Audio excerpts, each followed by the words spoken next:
खबर भदोही से। सत्संग से बढ़ती है विवेक की शक्ति।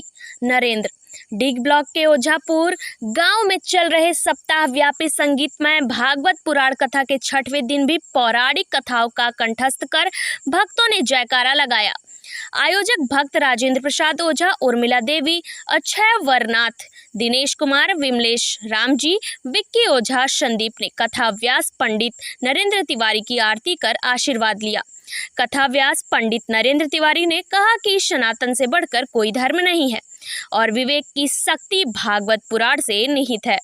भागवत महात्म्य पर प्रकाश डालते हुए कहा कि इस कलयुग में एक मनुष्य अपने भावों को सत्संग के जरिए ही स्थिर रख सकता है। सत्संग के बिना विवेक उत्पन्न नहीं हो सकता और बिना सौभाग्य के सत्संग सुलभ नहीं है। श्री कृष्ण और रुक्मिणी के विवाह की अमृत वर्षा का श्रद्धालुओं को रसपान कराया। श्रीमद् भागवत कथा के दौरान बीच बीच में सुंदर सुंदर झांकियां प्रस्तुत की गई।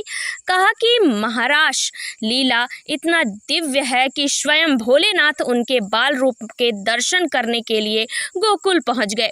जब भगवान श्री कृष्ण मथुरा जाने लगे, समस्त ब्रज की गोपियां भगवान कृष्ण के रथ के आगे खड़ी होकर कहने लगी, कन्हैया, जब आपको हमें छोड़कर ही जाना था तो हमसे प्रेम क्यों किया?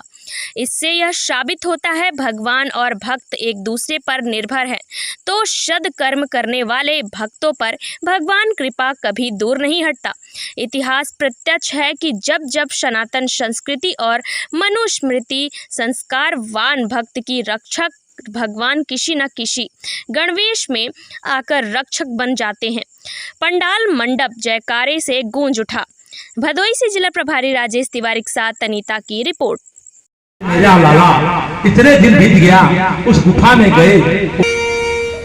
इस तरह जब भगवान ने उस गुफा में प्रवेश किया भक्तों, तो देखे वहीं जाम्बवंत नाम के जो बानर थे बगल में बैठे थे, उनकी लड़की को लेकर के गेंद के समान खेल रहे थे। बानर इधर उधर फेंक रहे थे, उसको ताड़ी समझ के ऐसे खेल रहे थे। एक बानर उठाकर मड़ी है, यही से मंत्र मड़ी है, ये लोग गेंदा समझ के खेल रहे थे।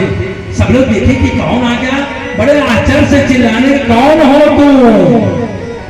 कहा तुम कौन हो? और घबरा इधर उधर चिल्लाने लगे। एक बानर तो बोला कि कोई बहुत बड़ा प्रेत आ गया है क्या? तो कहा प्रेत तो नहीं, ये मानव है। कहे नहीं,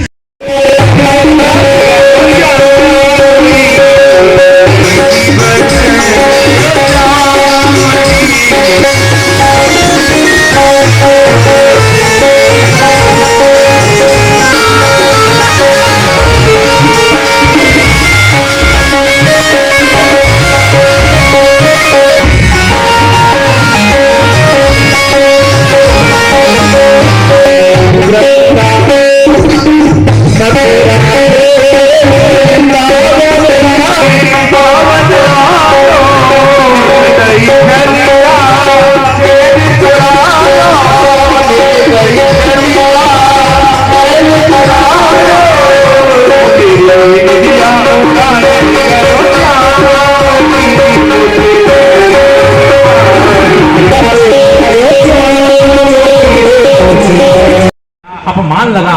उन्होंने सोचा कि तो बहुत बड़ा मेरे सिर पर आज कलंक लग गया।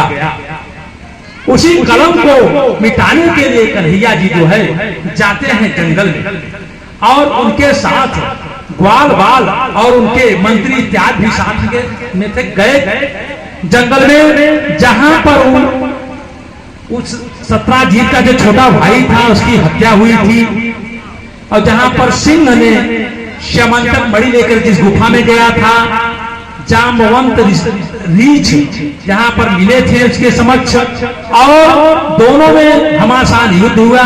जाम्बवंत ने उसके ऊपर विजय प्राप्त करके वह मणि अपने कंदरा में लेके आए।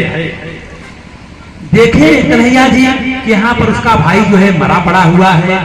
सिंह भी देखे, पांव उसका पड़ा था सिंह के, सिंह को भी उन्होंने देखा, उसकी भी मृत्यु हो गई। उसी कंदरा में परम ब्रह्म परमेश्वर अखिल ब्रह्मांड नायक श्री कृष्ण जी प्रवेश करते हैं, जिसमें